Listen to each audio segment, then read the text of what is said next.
So this is very big news that we teased yesterday on the show. And then at 4 o'clock, we heard this announcement. President Trump saying that he is upholding his America First pledge with 25% tariffs on foreign-made cars and parts. He says the move could raise $1 trillion in revenue over the next 2 years. Here's some of that. If you build your car in the United States, there is no tariff. And what that means is a lot of foreign car companies, a lot of companies are going to be in great shape because they've already built their plant, but their plants are underutilized, so they'll be able to expand them inexpensively and quickly. But others will come into our country and build, and they're already looking for sites. So the United Auto Workers, which endorsed Vice President Harris last year, released this response. We are ecstatic to see an administration finally address the unfair trade laws in this country.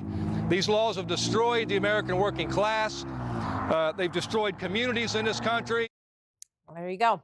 The European Commission calling the tariffs, quote, bad for businesses, worse for consumers in the U.S. and the European Union. Republican Senator from Ohio, Bernie Moreno, joins me now. Before the Senate, he owned car dealerships that spanned several states, bought his first one in 2005 in Ohio, which is one of the top states for auto manufacturing in the country, about 84,000 auto workers in Ohio. Senator, good to have you with us today. What is your reaction to this 25% tariff, and how do you think it's actually going to play out? Well, first of all, nobody should be surprised. President Trump campaigned on this promise to restore American automotive manufacturing here in America. And it's a very simple premise. If you sell your cars here, those cars should be made here. You know, it's interesting to see the reaction from the EU. They don't let our cars even go there at all. So look, they wouldn't like it if all of a sudden the vast majority of the cars sold in their countries were imported from America. Our workers were destroyed through these terrible trade policies. We gutted out communities. We have to rebuild these communities. I applaud President Trump for finally taking decisive action that will restore the American manufacturing might in the auto industry here in America. Let's take a look at some of the numbers that you just mentioned. U.S. automotive parts manufacturing over the past 24 years here in the United States down 34%. And let's hear from Sean Fain once again, talking about what you just mentioned in terms of the trade deal. This one, NAFTA. Watch. Since NAFTA's inception and other horrible trade laws in the last 3 to 4 decades, we've seen 90,000 manufacturing facilities leave the United States. And they're doing it not because it's the right thing. They're doing it, they're destroying communities, all in the name of driving a race to the bottom and exploiting workers in other countries, you know, for poverty wages, poverty conditions. So, Senator, I think one of the questions that comes up here, and I think President Trump just touched on it in those comments, is how quickly all of this can happen. And he suggested in that soundbite that there are facilities that are not at full capacity or that have been abandoned for overseas manufacturing. What can you tell us about that? How fast it can be?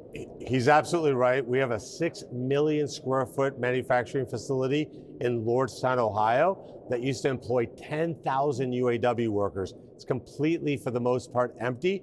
That thing can be turned on in a matter of a few months. We have plants all over America that are underutilized, either operating on 1 or 2 shifts that can go to a 3-shift model pretty quickly. We have some car companies that are making cars that aren't very popular. Car companies can come in and buy that excess production, but it can't be a fight. This is America standing up for Americans. This is a president who's always said and always will have the back of the American worker, finally. And I think that's what makes President Trump such an incredible president. Well, he campaigned on it, Martha. Senator, so this should be no surprise. One quick question. It's interesting that the unions in UAW in Ohio backed Sherrod Brown, who you ran against and you beat. And now we see the unions rallying behind this action. But union workers make a lot more, obviously, than workers in Mexico. Put this up. And this is not exactly apples and apples, I should point out, but it's the best comparison we could find. $30 an hour in the United States, $3 an hour for car manufacturing workers in Mexico. How's that going to, translate into the cost of cars here?